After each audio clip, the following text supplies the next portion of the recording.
Welcome to Whispering Night, where every story is a lullaby for your soul. Hey, you're here. I'm glad.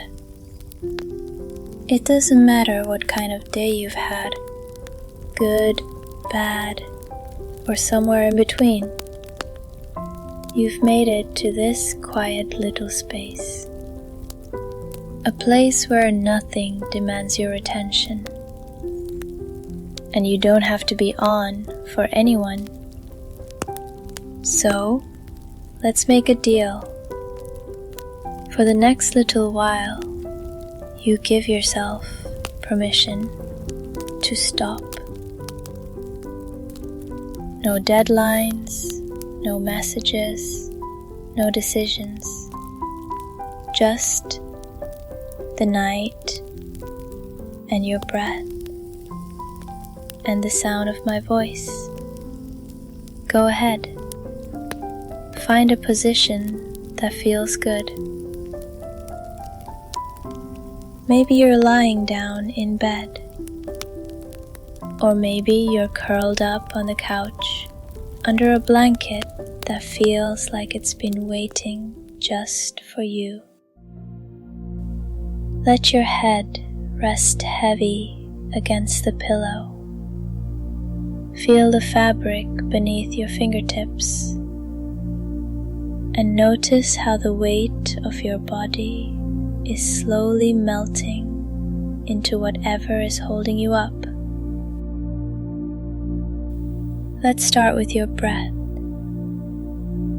Take a deep, slow inhale, filling your lungs completely, and then exhale even slower,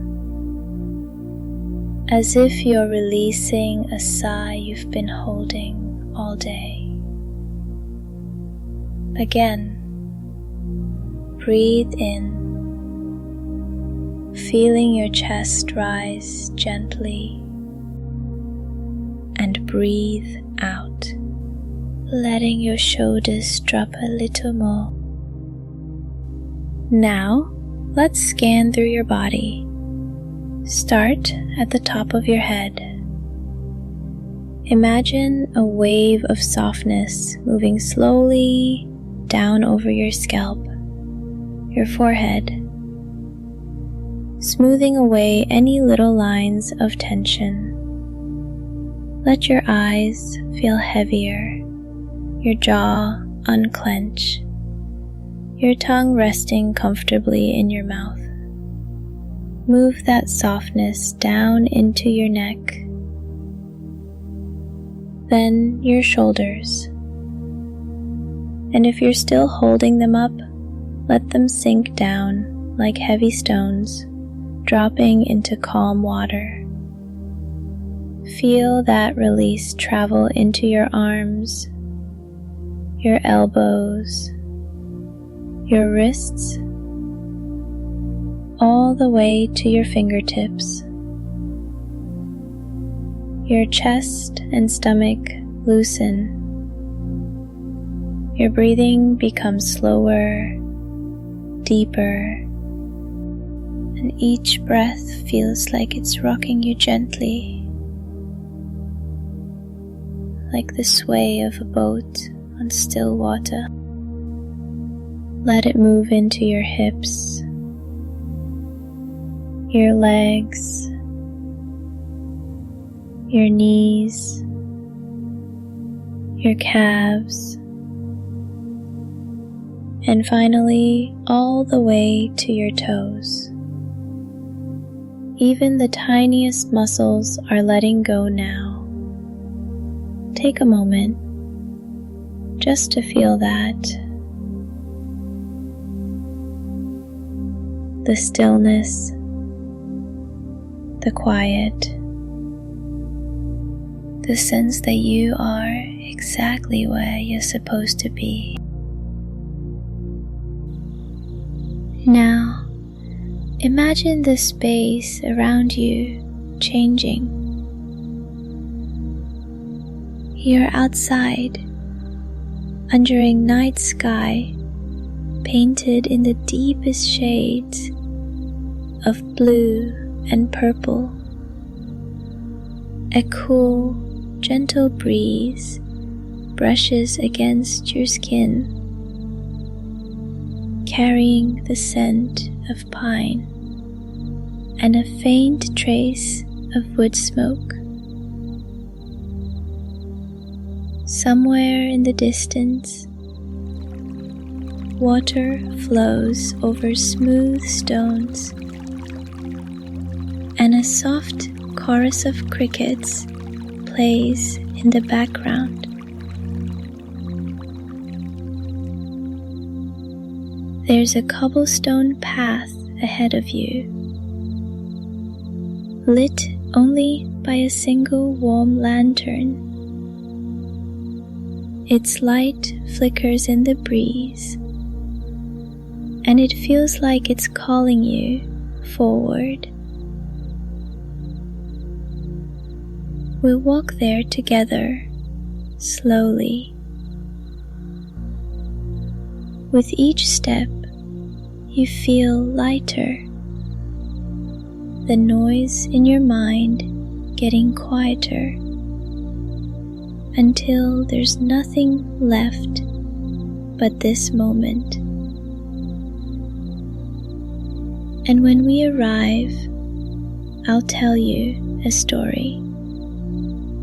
A story about the last lantern of a forgotten village and the secret it's been keeping just for you.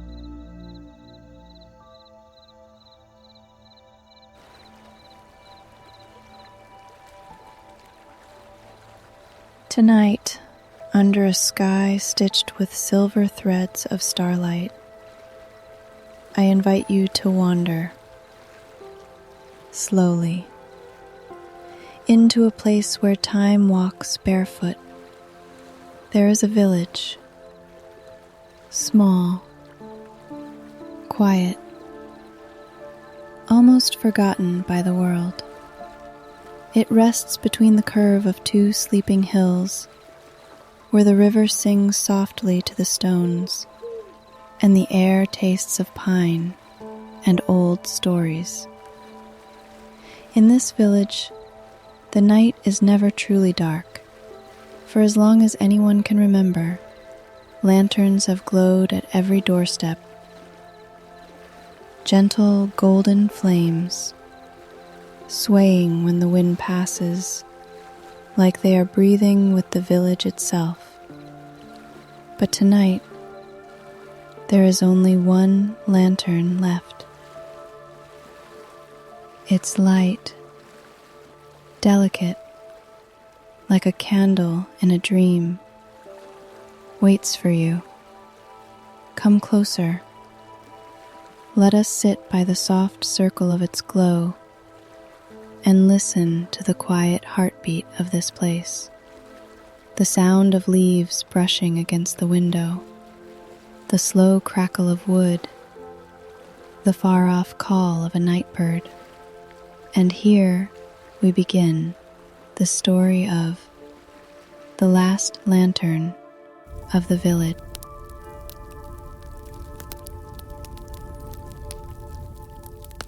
The village was not marked on most maps. It was the kind of place you might pass by without noticing, unless you were listening, truly listening.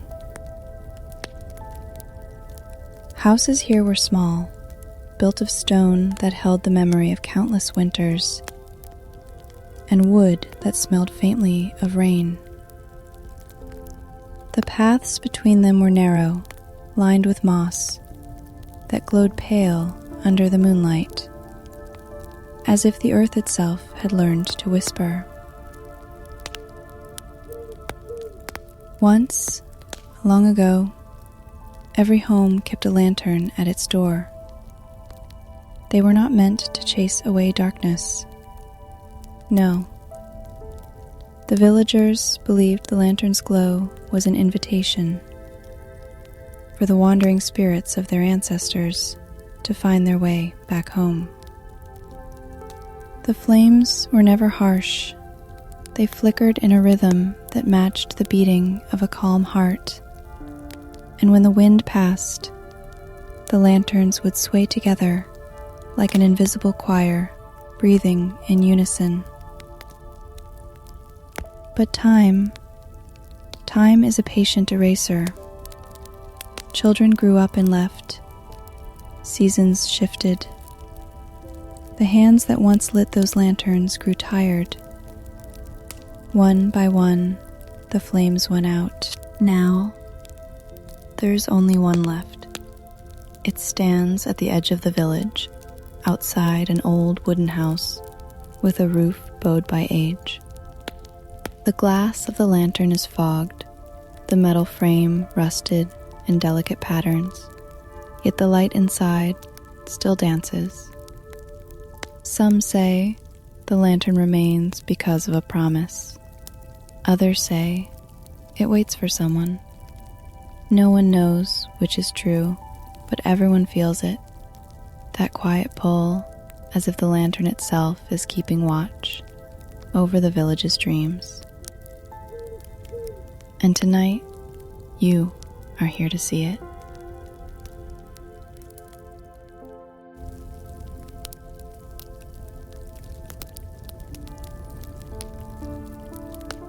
The old house, the one with the lantern, belongs to a man known simply as Elias. No one remembers when he first came to the village. Some say he was born here. Others believe he arrived one winter night, carrying nothing but a satchel and a silence so deep it felt like snow. Elias is tall, though his shoulders have curved with the weight of years. His hair is white, not the silver of moonlight, but the soft white of clouds that drift before a storm. His eyes are slow-moving rivers, carrying reflections of things long gone. Each evening, just as the sky turns the color of cooled ash, Elias steps outside. His hands, thin and worn, reach for the lantern's handle. He cleans the glass with a cloth that smells faintly of cedar. He trims the wick with careful, deliberate motions, as if every gesture is a prayer. When the lantern is ready, he strikes a match. The flame flares for a moment, then settles, breathing into life. Elias doesn't rush. He holds the lantern close, letting its warmth touch his skin before hanging it back in its place. Some nights, he sits by the doorway, his gaze fixed on the horizon. It is as if he is waiting for someone to step out of the dark and into the light.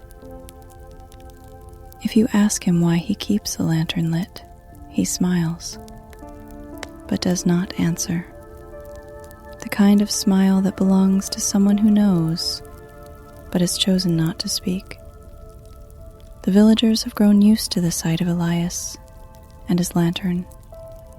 Children pass by, casting curious glances. Old women nod in quiet approval. Travelers pause, uncertain why the scene feels important, as though they have stumbled into the closing paragraph of a story they've never read. But tonight, the air carries a strange weight.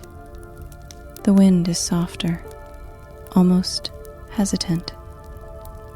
The moon seems to hang lower, and Elias stands longer than usual at the threshold.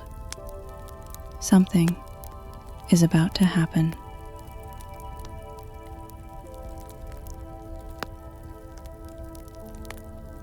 It begins with a sound so faint that most would mistake it for for the sigh of the wind. But Elias hears it. He has always heard things the rest of the village cannot. It is the sound of footsteps coming from far beyond the fields. Slow, deliberate, as if the earth itself remembers each step. The lantern's flame flickers, not from the wind, but as though it recognizes what approaches. Elias rises from his chair, joints whispering like old hinges. He steps to the edge of the light's reach and looks into the darkness where the road vanishes. From that darkness, a shape emerges, not hurried, not hesitant, just certain. The figure is wrapped in a long coat, dust clinging to its hem. A scarf hides the lower half of the face, but the eyes are visible.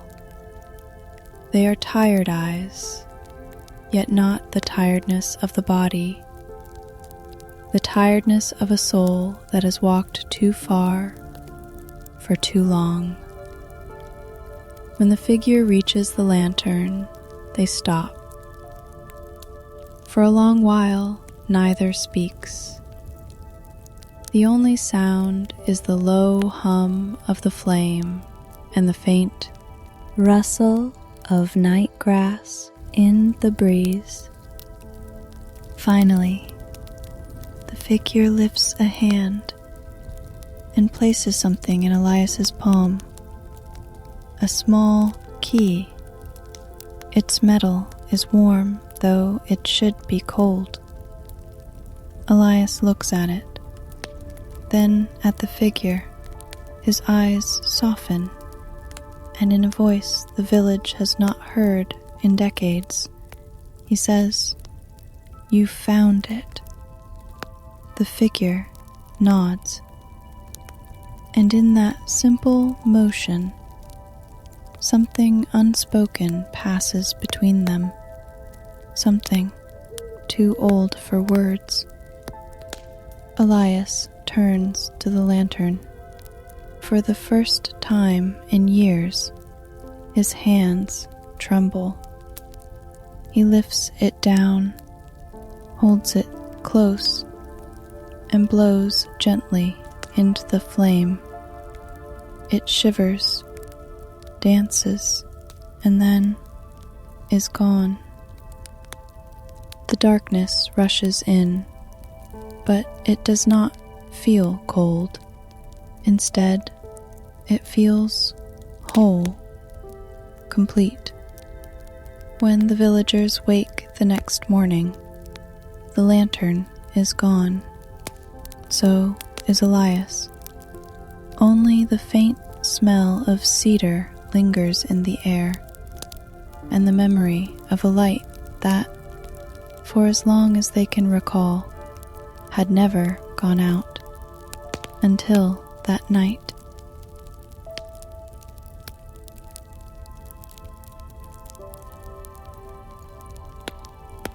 There is a moment after the lantern's flame fades where Elias feels as though the night is holding its breath. The world does not vanish into emptiness. Instead, it becomes softer, edges blur, shadows no longer hide, but embrace. He takes one step forward, and the ground beneath his feet feels different. Not earth, not stone, but something that remembers every soul that has walked it. The air carries no chill, no weight. It is neither day nor night, but something in between. In the distance, there are lights, not like the lantern's flame. These are gentler, each one swaying as if suspended in a slow, eternal tide. He realizes they are not lamps. They are people, souls, glowing softly, each carrying their own light within. No one speaks, yet he understands them. It is the language of stillness, the language of being. As he walks among them, the noise of the world, the ticking clocks, the heavy breaths, the old aches of memory slips away. He does not know if this is a dream, a place beyond death, or simply quietest corner of the living world. But it does not matter. Here there is no rush, no destination, just the endless presence of now. Elias sits beneath a tree that hums with the sound of the old lantern's flame, though no fire burns there. He closes his eyes, and for the first time in a lifetime, he feels light, not in his hands, but in his soul.